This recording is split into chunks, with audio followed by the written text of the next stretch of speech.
যে চোখে জ্যোৎস্নার আলো পড়ে সে চোখে কি জ্যোৎস্না ছাড়া আর কিছু দেখা?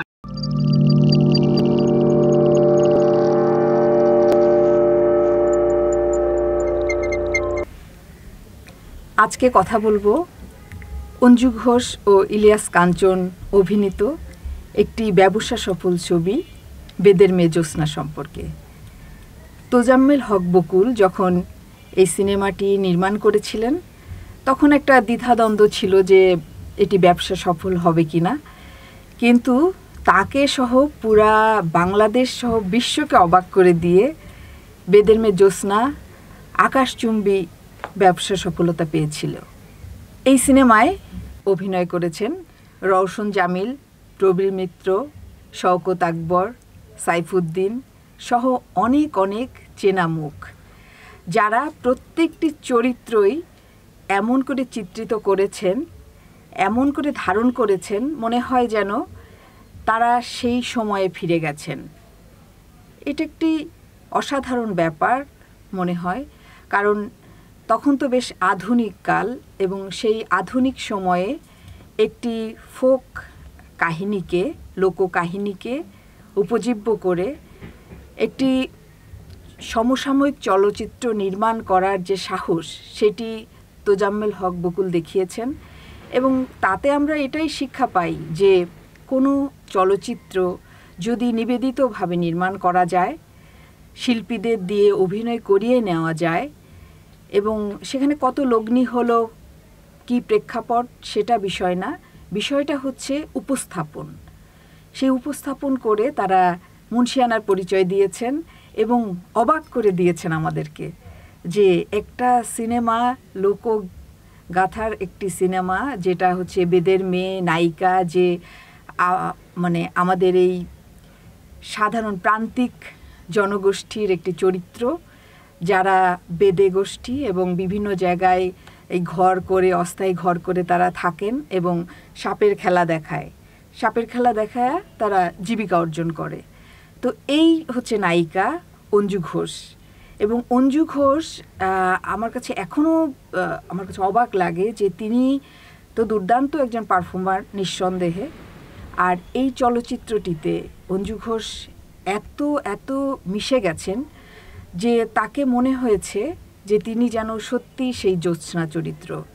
এবং ইলিয়াস কাঞ্চন, তিনিও শক্তিমান অভিনেতা, আমাদের দেশের বরেণ্য একজন শিল্পী। ইলিয়াস কাঞ্চনও এমন করে অভিনয়ের মধ্যে তার সর্বোচ্চ নিবেদন করেছেন যে আমরা এই জুটিকে দেখে এখনও পুলকিত হই। সিনেমা নির্মাণের 30 বছর ধরে এটি উপস্থাপিত হয়েছে, পর্দায় প্রদর্শিত হয়েছে এবং সেই গানগুলো মুখে মুখে মানুষ লুফে নিয়েছে। অডিও, ভিডিও, তখন তো অডিও ব্যবসা প্রবল ছিল এবং এই বেদের মেয়ে জ্যোৎস্নার গান, প্রতিটি গান এত চমৎকারভাবে তৈরি করা, শিল্পী যেমন গেয়েছেন তেমন তার সেই সুর এবং কথার যে মুন্সিয়ানা, যে চমৎকারিত্ব, এটা বাংলা চলচ্চিত্রের একটা মাইল ফলক। এবং তারা যেন গাইছেন সেই অভিনেত্রীর মতো করে এবং অভিনেত্রীও গাইছেন শিল্পীর আত্মাকে অনুসরণ করে। এই সম্মিলন এই চলচ্চিত্রকে শীর্ষে পৌঁছে দিয়েছে এবং এটাকে অনুসরণ করে ভারতেও, পশ্চিম বাংলায় নির্মিত হয়েছে বেদের মেয়ে জ্যোৎস্না এবং তারাও মানে ব্যবসা সফলতা পেয়েছেন। এবং ওই 1.5 টাকা দামে তখন টিকিট সেল হতো। তো সেই সময় 1.5 টাকা খুব বেশি টাকা নয়, তো অনেক সাধারণ মানুষ এটা দেখেছে। এবং বাংলাদেশে যখন প্রথম এটা নির্মিত হয়, মানে উপচানো প্রেক্ষাগৃহ, এখন যেসব থিয়েটার হল আমরা দেখি, এর 100 গুণ বড় ছিল সেই প্রেক্ষাগৃহগুলো। এখনকার ছেলেমেয়েরা সেটা বুঝতেই পারবে না, কি উচ্ছ্বাস, কি উদ্দীপনা সিনেমা দেখার জন্য। এবং একজন 100 বার, 200 বার, 50 বার দেখে দেখে এসে তারা বলতো যে আমি এতবার দেখেছি বেদের মেয়ে জ্যোৎস্না। যে গানটা আছে না, বেদের মেয়ে জ্যোৎস্নায় আমায় কথা দিয়েছে,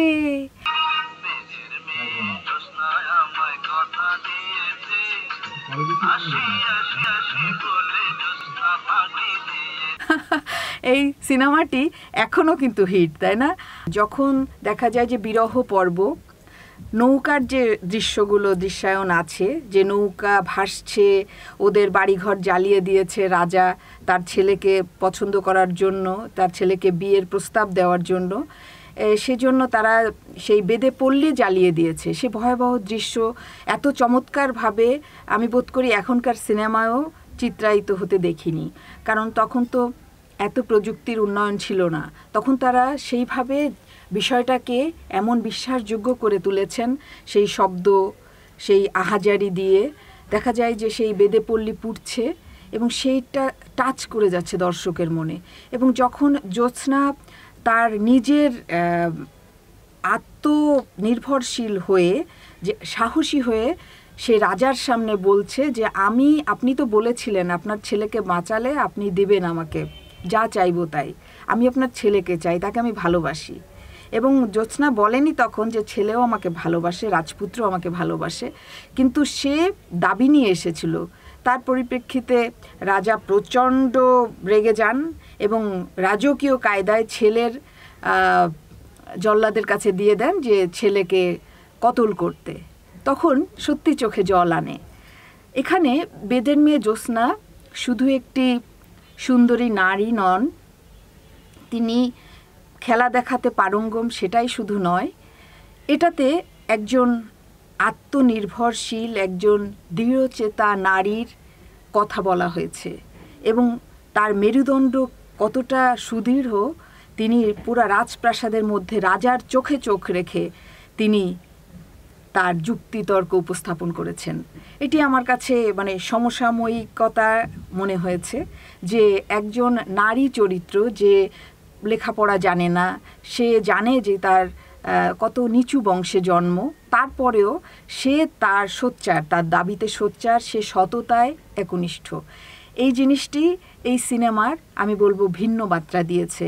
এবং যিনি রাজপুত্র, তিনিও কিন্তু রাজত্ব ছেড়েছেন তার ভালোবাসার জন্য, পথে নেমেছেন এবং শেষ পর্যন্ত এই জ্যোৎস্নার পাশে থেকেছেন। নানা কাঠখড় আমরা দেখি, নানা রকম দৃশ্যায়ন, নানা ঘটনার ঘাত প্রতিঘাত, সেখানে কিন্তু আছে কৌতুক, আছে বেদনা, আছে সত্য কথা বলার যে সাহস সেটা, এবং গ্রাম বাংলার অসামান্য দৃশ্যগুলো এই সিনেমায় আমরা সুন্দরভাবে চিত্রিত হতে দেখি, যা আমাদেরকে সত্যি একীভূত করে ফেলে, যে এই ঘটনার সাথে প্রত্যেকটি দর্শক তখন যেন মিলেমিশে যায়।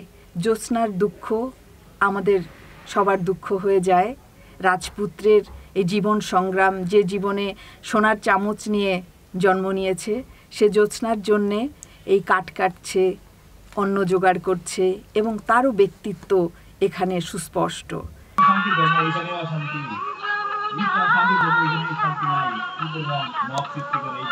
সকলকে ধন্যবাদ।